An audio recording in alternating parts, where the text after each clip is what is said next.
simple tail of that file and parse the output.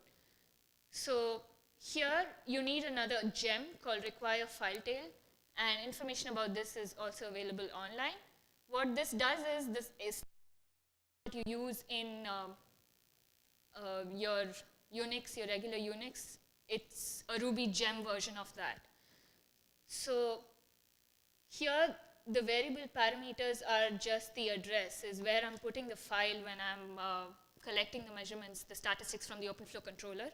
So this is where the path on my controller where the output of those statistics goes, and I'm just going to tail that file. And also it says ifnum. So what that is the interval. You can read the last 3 lines, the last 4 lines, and we also want this to be variable because we definitely don't want to limit the user in how many lines he can read from that particular file.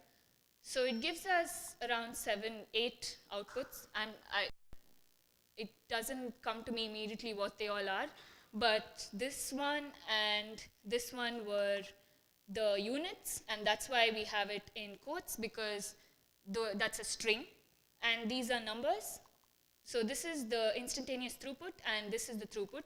And if you use a controller like Tremor, when you take the flow statistics measurements, these things are what you can actually get in Tremor. So if you just copy that into a file and read from it, you can just show it in a graph too, and this is exactly what we did this morning. So we have the wrapper here for that, and this is the exact application that we used to generate the graphs that we did. So the first parameter again was a string which specified the path that the OpenFlow controller was taking, and that's how we saw different colors, like I said.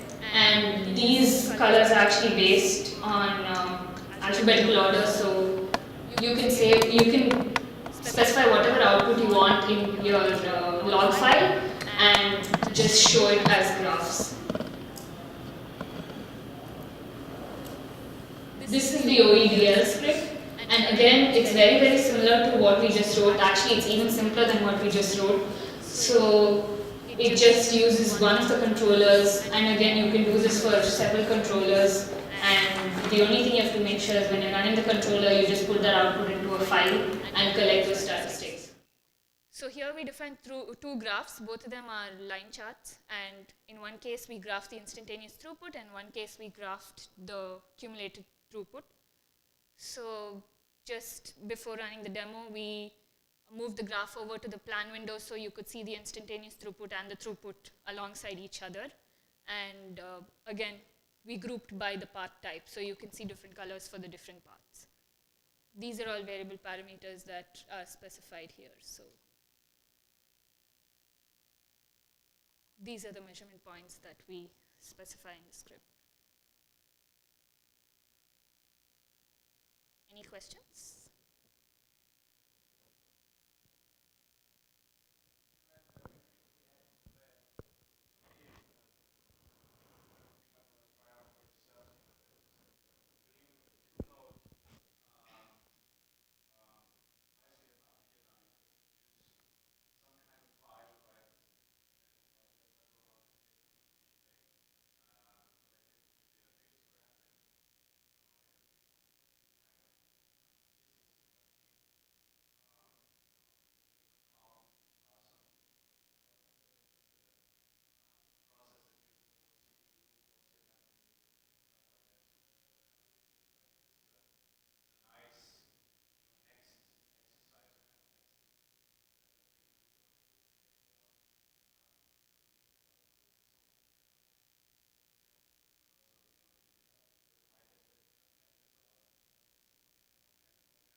I think it's there in the right at the beginning of the tutorials.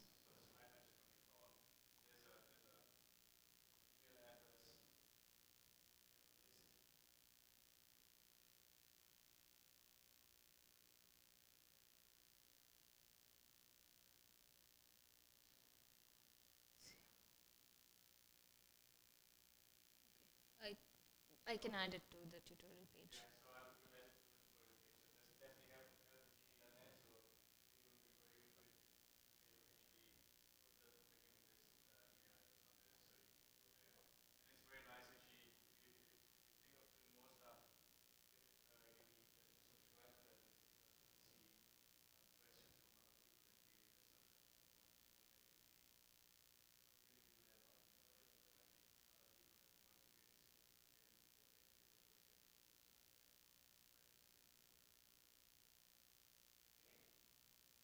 Also, there are some standard applications which are already instrumentized. So these two we created because they weren't instrumentized, but you have the iperf, the trace. In fact, if people are registered for the OpenFlow load balancer tomorrow, we'll be showing the iperf and the trace application, which we didn't instrumentize, which was already there.